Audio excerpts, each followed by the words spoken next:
magpapalit tayo ng transmission fluid, Toyota Rush.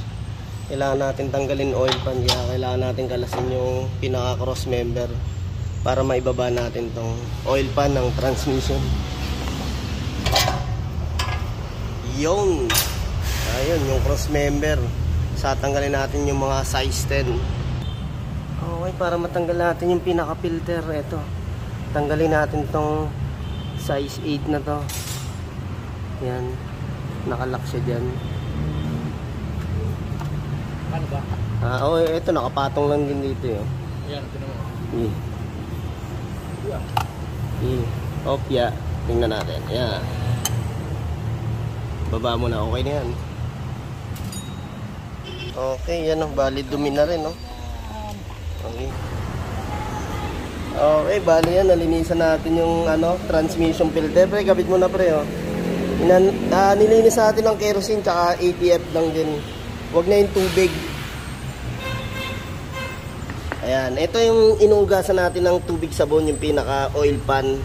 Ayan, para yung magnet din is mawala yung mga ribaba niya.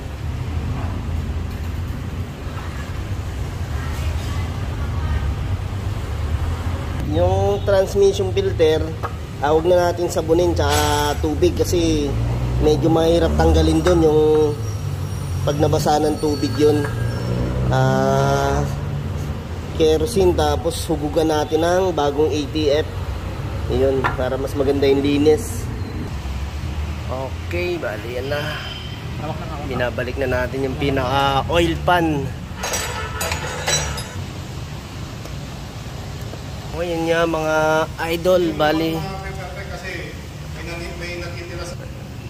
Kaya kumbaga yung Pag drainay natin to dito lang, nakita kanina dami pang laman, mga 1 litro pa. Hindi, may matitira pa niya sa oil pan. Kasi ang taas ng no? Hindi man lang yung babang-baba talaga. Yan. Mga idol, 50k mileage, kailangan natin magpapalit tayo ng transmission fluid.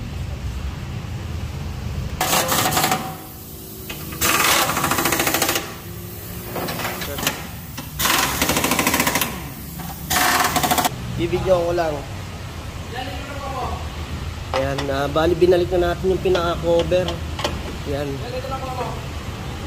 Hindi, may dipstick naman yan. May dipstick. Okay, yun. Double check lang natin itong cover tsaka cross member. Okay, ito. Bali, ito yung gagamitin natin ATF. Type T4 ATF. Ayan, bali, uubusin mo na yan. 4 liters. Okay, yan. Ubusan natin 4 liters. Okay, balik natin yung pinaka-dipstick. Wala lumabas. Oo. Pag nagsusukat ka, basta naka-start, okay na. O nakapasok sa drive.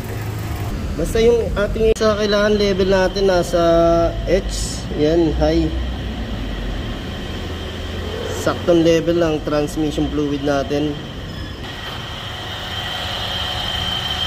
Sa Toyota Rush Dual DBTI. Bale, ito nga, pag pinapalitan natin to, kung hindi siya dialysis ang gagawin, tanggalin natin yung oil pan para talagang malinis yung pagkapalit ng ATF. Pagka drain lang, marami pa tayo matitira dyan, mga 1 liter mahigit sa ating oil pan. Ayun, bale, ang total ng capacity ng transmission fluid natin sa Toyota Rush is 4.9. Pero may lalagay lang natin dito, yan, mga 3.5 to 4 liters. May dipstick naman yan, pwede nating masukat. Ship natin sa drive para yung masukat natin yung saktong level niya o kaya naka-start yung ating engine. Ayan. Okay, maraming salamat. Ito ang Kulokoy Garage.